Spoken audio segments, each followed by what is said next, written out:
দেখুন, প্রথম কথা হচ্ছে মানুষকে বোকা বানানোর চেষ্টা করছেন। যাদেরই যে ধরনের চাপে বা যে কারণেই মৃত্যু হোক, প্রশ্নটা হচ্ছে নির্বাচন কমিশন কি?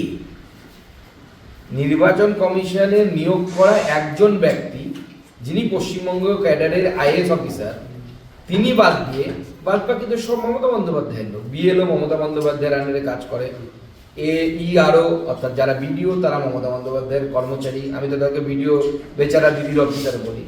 এসডিও তিনি দিদির অফিসার। তো পুরো এসআইআরটা তো এনারা করেছেন। নির্বাচন কমিশন কোথায়? জ্ঞানেশ কুমার কি এসআইআর করেছে? জ্ঞানেশ কুমার তো এসআইআর করেননি। করেছে তো মমতা বন্দ্যোপাধ্যায়ের নির্দেশে মমতা বন্দ্যোপাধ্যায়ের বিডিও, মমতা বন্দ্যোপাধ্যায়ের এসডিও, মমতা বন্দ্যোপাধ্যায়ের বিএলও। তো এদের জন্য যদি কারো কিছু হয়েও থাকে, আমি ধরি তার দায়িত্ব মমতা বন্দ্যোপাধ্যায়ের হওয়া উচিত।